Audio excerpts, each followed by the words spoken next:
नमस्कार दोस्तों, हर्षित द्विवेदी एजुकेशन द्वारा बनाया मॉक क्वेश्चंस फॉर प्रीलिम्स 2021 में आपका स्वागत है। मेरा नाम है विनीत सागर। 13 मई 2021 का इंपॉर्टेंट क्वेश्चंस चेक करते हैं। आगे जाने से पहले लेक्चर पर लाइक का बटन जरूर दबाइएगा। चैनल को अब तक सब्सक्राइब नहीं किया हो तो सब्सक्राइब भी कीजिएगा। हमें सपोर्ट करने के लिए आप चैनल के मेंबर बन सकते हो ज्वाइन बटन के through. Question number 1, recently the Israel Palestine issue again was in news, consider the following statements which are correct. Video pause कीजिए और आंसर बताइए। आई होप आपने आंसर किया होगा। Know the answer is option D, 1, 2 and 3 तीनों statement सही है।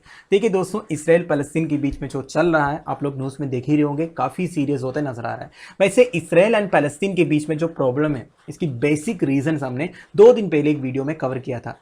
Jerusalem clashes करके एक वीडियो है, आप हर्षित द्विवेदी नाम के साथ सर्च कीजिए, आपको मिल जाएगा वो वीडियो। ठीक है, तो बेसिक प्रॉब्लम क्या है इसराइल एंड पैलेस्टीन के बीच में वो आपको पता चल जाएगा। अब देखिए हमारे क्वेश्चन में 3 स्टेटमेंट्स लिखा है, तीनों सही है। देखिए दोस्तों, करीब 6 महीने पहले एक अकॉर्ड साइन हुआ था, बेसिकली एक पीस डील साइन हुआ था Israel and United Arab Emirates and Bahrain के बीच में। ठीक है, जिसको ब्रोकर किया था यूनाइटेड स्टेट्स ऑफ अमेरिका ने। काफी न्यूज में आया था। ठीक है, हमने एक वीडियो भी किया था इसके रिगार्डिंग, आप सर्च कीजिए, मिल जाएगा चैनल में। This was the first Arab Israeli piece deal in 26 years. अब देखिए दोस्तों, वेस्ट एशिया में आपको पता है ये जो इसराइल है एक जूस डोमिनेटेड कंट्री है। ठीक है, एंड अरब्स के बीच में बेसिकली अरब्स के अगेंस्ट जूस का इतना अच्छा चलता नहीं है। ठीक है, तो काफी प्रॉब्लम्स होते रहते हैं। पर 26 साल पहले बेसिकली 1979 में इसराइल ने पहली बार एक पीस डील साइन किया था, वो इजिप्ट के साथ था। ठीक है, इसके बाद 1994 में जॉर्डन के साथ भी किया। वैसे इसराइल का बॉर्डरिंग कंट्री से जॉर्डन ईस्टर्न साइड में एंड इजिप्ट वेस्टर्न साइड में, राइट। इसके बाद 2020 में यूएई के साथ भी एंड बहरीन के साथ भी इसराइल ने पीस डील साइन किया, जिसको यूनाइटेड स्टेट्स ऑफ अमेरिका ने ब्रोकर किया था। ठीक है, अब देखिए और एक चीज मैं आपको बता रहा हूं दोस्तों, वेस्ट एशियन कंट्रीज काफी न्यूज में है पिछले 1 साल से। तो इस बार की प्रीलिम्स में 100% मैं बोल सकता हूं जो मैप क्वेश्चन होगा वो वेस्ट एशिया से रिलेटेड होगा। तो जितने भी वेस्ट एशियन कंट्रीज है उसके बारे में कड़क आइडिया आपको होना चाहिए। लॉन्गिट्यूड, लैटिट्यूड, कौन किसके पैरेलल आता है, ठीक है, ये सब आप जान के रखिएगा। वैसे मैप सीरीज में भी मैंने ये वेस्ट एशियन कंट्रीज के बारे में जितने स्ट्रेट्स है, strait of Hormuz, Bab el Mandeb strait, gulf of Aden, Persian gulf, red sea, dead सी, ये सब के बारे में मैंने बताया है। और एक बार देख लीजिएगा, जब भी ऐसे करंट न्यूज आता है इसके साथ आप रिलेट करने की कोशिश कीजिए। ठीक है, तो ये वेरी इंपॉर्टेंट है, ध्यान दीजिएगा। तो हमारा स्टेटमेंट देख लीजिए आप। Egypt was the first Arab state to sign a peace deal in 1979, very correct. Jordan and Israel have signed a peace pact in 1994, very correct. Dead Sea is a salt lake bordered by Jordan to the east and Israel and West Bank to the west. देखिए और एक बार मैं दिखा देता हूँ dead सी। देखिए दोस्तों, इस मैप का आपको डेड सी दिख रहा है, ये वाला। ठीक है, जो छोटा सा दिख रहा है ये है डेड सी। ये इसराइल, वेस्ट बैंक, जॉर्डन जैसे कंट्री से, वेस्ट बैंक तो कंट्री नहीं है, इसराइल एंड जॉर्डन से बॉर्डर करते हैं, वेस्ट बैंक भी बॉर्डरिंग एरिया है। ठीक है, तो our answer is option D, 1, 2 and 3।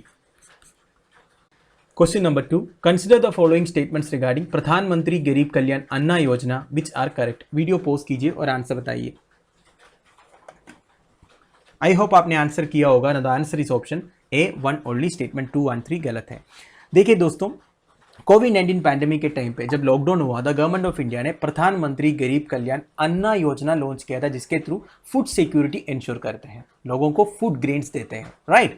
अब देखिए इसका एक्सप्लेनेशन से समझ में आ जाएगा आपको काफी कुछ। It is a part of प्रधानमंत्री गरीब कल्याण पैकेज। ठीक है, प्रधानमंत्री गरीब कल्याण पैकेज जो है इसका पार्ट है ये जो अन्ना योजना है। ये जो प्रधानमंत्री गरीब कल्याण पैकेज की nodal ministry ministry of finance है, राइट। पर ये जो प्रधानमंत्री गरीब कल्याण अन्ना योजना है जिसके थ्रू फूड प्रोवाइड करता है वो आता है department of Food and Public distribution under the ministry of consumer affairs, food and Public distribution. ये ध्यान दीजिएगा। अब सेंट्रल गवर्नमेंट ये जो फूड प्रोवाइड करते हैं या फूड ग्रेन्स प्रोवाइड करते हैं, बेरिंग 100% फाइनेंशियल बर्डन, 100% कोस्टिंग जो है वो सेंट्रल गवर्नमेंट की तरफ से है, राइट। ये भी ध्यान दीजिएगा। अब देखिए PMGKAY ये जो अन्ना योजना है that provides 5 kilo of rice और wheat according to regional dietary preferences per person.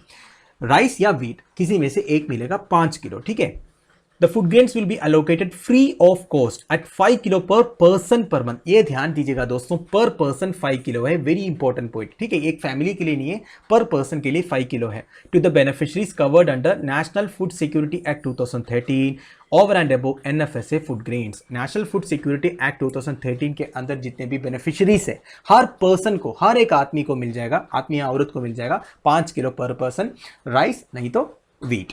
ठीक है, अब देखिए ये जो 5 किलो पर पर्सन मिल रहा है ना, ये जो एनएफएसए फूड ग्रेन्स ऑलरेडी देते हैं उसके अलावा है, ठीक है, इसके ऊपर है, ये ध्यान दीजिएगा। अब देखिए हमारा स्टेटमेंट्स में क्या क्या लिखा है। It is a food security welfare scheme announced by the Government of India in March 2020 during the covid pandemic in India. Very correct. Scheme is aimed at providing each house hold covered under the national Food Security act with an additional 5 kilo grains. ये गलत हो जाता है क्योंकि house hold के लिए नहीं है, हर पर्सन के लिए। हाउस होल्ड के लिए कैसा हो जाएगा, हर फैमिली के लिए थोड़ी है, हर आदमी के लिए, ठीक है, आदमी या औरत के लिए। तीसरा, nodal ministry of implementation of the scheme is ministry of finance. देखिए दोस्तों, मैंने पूछा है प्रधानमंत्री गरीब कल्याण अन्न योजना के बारे में, इसकी जो नोडल मिनिस्ट्री होगा Ministry of Food and Public Distribution Consumer Affairs वाला। तो answer is option A, 1 only. Question number 3, consider the following statements regarding Indian Council of Medical Research which are correct. Video pause कीजिए और answer बताइए। I hope आपने answer किया होगा ना। तो answer is option B, 1 and 3 only. Statement 2 गलत है। देखिए दोस्तों, आईसीएमआर के बारे में, Indian Council of Medical Research is the apex body in India for the formulation, coordination and promotion of biomedical research. हमारे देश के अंदर जितने बायोमेडिकल रिसर्च होते हैं उसका जो एपेक्स बॉडी है वो है Indian Council of Medical Research. Is one of the oldest and largest medical research bodies in the world, ठीक है। ICMR is funded by the government of India through the Department of Health Research, Ministry of Health and Family Welfare। तो ये ध्यान दीजिएगा, basically एक government run body आप बोल सकते हो, ठीक है। इसका फंडिंग पूरा डिपार्टमेंट ऑफ हेल्थ रिसर्च से आता है जो ministry of health and family welfare के अंडर है। अब देखिए, governing body of the council is preceded over by the union health minister. Very important statement, ऐसे भी आपसे क्वेश्चन पूछ सकते हैं क्योंकि जब से कोविड-19 पैंडेमिक आया है, वैक्सीन के बारे में बातचीत चलते रहता है, तब ये ICMR अक्सर न्यूज में आता रहता है, ठीक है। तो ICMR का जो गवर्निंग काउंसिल है वो प्रेसिड करता है यूनियन हेल्थ मिनिस्टर, राइट। अब हमारा स्टेटमेंट देख लीजिए आप। It is apex body in India for formulation, coordination and promotion of biomedical research. Very correct. It is a national voluntary organisation of doctors of modern scientific system of medicine in India which looks और cares after the interest of doctors और the wellbeing of community at large. ये गलत है दोस्तों, ये कोई voluntary organisation नहीं है, एक गवर्नमेंट रन बॉडी आप बोल सकते हो जिसका फंडिंग पूरा गवर्नमेंट से आता है। ये जो सेकंड वाला स्टेटमेंट है एक्चुअली इंडियन मेडिकल एसोसिएशन का, ठीक है, वो एक वॉलंटरी ऑर्गेनाइजेशन ऑफ डॉक्टर्स है। तीसरा क्या है, it is funded by the Government of India through the Department of Health Research. Very correct. So answer is option B, 1 and 3 only. Question number 4. Recently, the Union Cabinet approved the production-linked incentive scheme for advanced chemistry cell battery storage. Which of the following sectors have been included in the PLA scheme recently? Video pause कीजिए और answer बताइए। I hope आपने answer किया होगा। Know the answer is option D, 1, 2, 3, 4 and 5। 5 के 5 recently PLA scheme में include किया था।